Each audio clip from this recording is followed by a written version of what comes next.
자, 제가 이번에 가지고 온 종목은 HMM을 가지고 왔습니다. 현재 HMM 같은 경우에 하락 나오고 있는데 어느 정도 예상했던 부분이 현재 눈앞까지 다가왔다? 이런 식으로 생각을 할 수 있겠죠. 다 얘기했던 부분이 현재까지 이렇게 반영이 되고 있는 건데 앞으로 봐야 되는 부분이 뭐고 여기에서의 핵심이 뭐가 있는지를 하나씩 살펴보도록 할 테니 들어보시고 도움 된다면 구독과 좋아요 한번 꼭 눌러주시면 감사드리겠습니다. 자, 일단 가장 먼저 HMM이 최근에 이 반등 이후에 꾸준하게 높은 자리에서 횡보할 수 있었던 이유는 무엇이었다? 예멘 반군에서 이 홍해 쪽을 계속해서 공격하는 모습이 보여지게 되었고, 그러다 보니까 수에즈 운하를 배들이 이용을 못하다 보니 당연히 뺑 돌아가야 됐고, 그러면 운임지수는 높아지게 되었고, 그에 따라서 HMM 같은 경우에는 실적이 증가를 했다 보니까, 그러다 보니까 가격적으로도 위에서 버틸 수가 있었던 겁니다. 근데 이전과는 달라진 상황이 뭐냐라는 걸 말씀드리면, 지금 이 예멘에 후티 반군이 움직이고 있는 명분 자체가 팔레스타인을 지지한다라는 부분이거든요. 그런데 휴전을 위한 움직임이 굉장히 가파르게 진행이 되고 있습니다. 물론 어느 정도 이해관계의 격돌은 있지만은 미국에서 압박도 크게 주고 있는 상황이기 때문에 결국 그렇게 먼 시간 걸리지 않고 이게 체결될 가능성 높다라는 평가가 많거든요. 당연히 예멘도 이게 만약에 통과가 되면은 명분 자체가 없어지게 되었을 때 더 이상 이 홍해를 막지 못하기 때문에 수에즈 운하의 가동률은 높아질 수가 있을 것이고, 그러면 자연스럽게 무엇이다? 상하이 컨테이너 운임지수 지금 이 내용 때문에 2배 가까이 올랐거든요. 쭉 지금보다도 더 많이 빠질 가능성이 높아지게 될 것이다. 그래 가지고 지금 6% 이렇게 빠지게 된 것도 관련 내용이 큰 영향을 미치게 되었다라고 생각을 하시면 되는 겁니다. 그래서 이 내용이 최근의 하락의 주범이다라고도 보시면 되고요. 그럼 당연히 이 수치가 점점 가파르게 빠지는 모습이 보여지게 된다면 여기 횡보는 힘들 수 있고 이 아래쪽으로 한번 더 빠지는 모습이 보여줄 수도 있겠죠. 그래서 이 운임지수에 나쁜 내용이 들어오게 된다면 악재가 실시간으로 진행이 되는구나 라고 생각을 하면서 HMM 보시면 될 것 같습니다. 근데 그렇다라고 해서 완벽하게 또 끝은 아니다 라고 생각을 할 수 있는 이유, 요거를 좀 보도록 하면은 지금 전 세계 운임이 많이 꺾였던 이유가 뭡니까?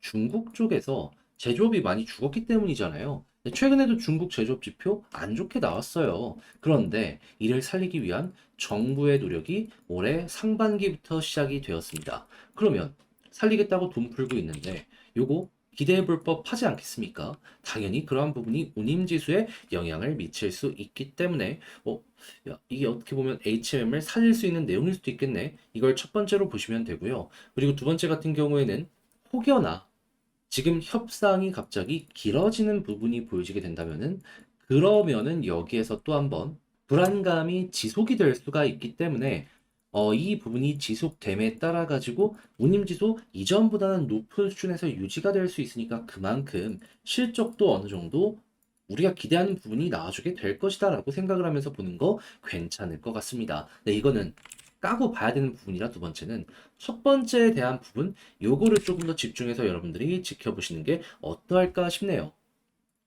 그리고 이렇게 시간이 흐르다 보면은 또 한 번 노려볼 수 있는 거 매각 일정 잡히는 거. 이제 과거 상흔의 움직임을 봤을 때 매각이 한번 빠그라지면 1년에서 2년 아니면 3년 뒤에 매각 일정을 다시 잡았다라는 걸 생각을 하면은 오랜 시간 걸릴 수도 있을 겁니다. 하지만 이게 있다는 것만으로도 가격에 경영권 프리미엄이 어느 정도 반영이 될 수밖에 없을 거거든요. 그러면 경영권 프리미엄은 높은 가격을 만들어주는 이유 중에 하나다 보니까 우리 입장에선 나쁘게 생각할 게 없잖아요. 그러니까 이런 것들도 말들이 나오게 되면은 여러분들 기쁜 마음으로 이걸 녹여서 보는 거 괜찮아 보인다라는 것이죠. 자, 그렇게 해서 현재 나오고 있는 내용은 요 정도다라고 생각을 하시면서 접근을 하시면 되는데 이걸 수급과 차트 한 번씩 분석을 하면서 추가적으로 생각을 하도록 하자면 일단은 제가 여기에서 외국인이 왜 사는지는 모르겠지만은 얘네들 따라가는 거 괜찮다라고 했는데 결국 얘네들 매도하니까 쭉 무너지게 되었죠. 그럼 앞으로도 외국인 쪽에서 매도를 많이 하는 모습이 보여지게 된다면 조심하는 거 1순위.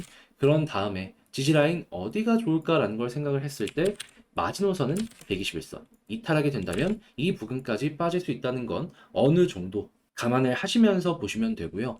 자, 그리고 이 상황 속에서 올라간다라고 했을 때 핵심으로 봐야 되는 건 볼린저 하단을 찍고 중앙선 돌파했을 때 상단까지 가는 거 노려보도록 하자. 그런 다음에 만약에 481선까지 가는 모습이 보여지게 된다면 그때는 지금 거의 한 3년 동안 누르고 있는 이 부근을 돌파하는 것이기 때문에 대형의 추세 전환 가능할 것이다.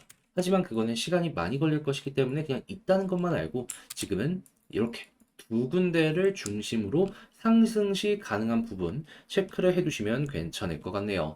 자, 그럼 지금 본 걸 바탕으로 총정리 한번 하면서 영상을 마치도록 하자면 첫 번째, 악재라고 볼 수 있는 부분이 확실하게 나오고 있다. 하지만 그나마 숨쉴 구멍은 이 중국 쪽이랑 협상이 빠그라지는 부분들 이런 게 있으니까 나오면 좋은 거고 그리고 수급적으로는 외국인이 가장 핵심이고 지지라인은 121선이 마지노선 그리고 올라간다라고 했을 때에는 21선 돌파 시 그대로 볼린저 밴드 상단 여기가 첫 번째고 그 다음은 481선까지 노려보시면 좋을 것 같습니다.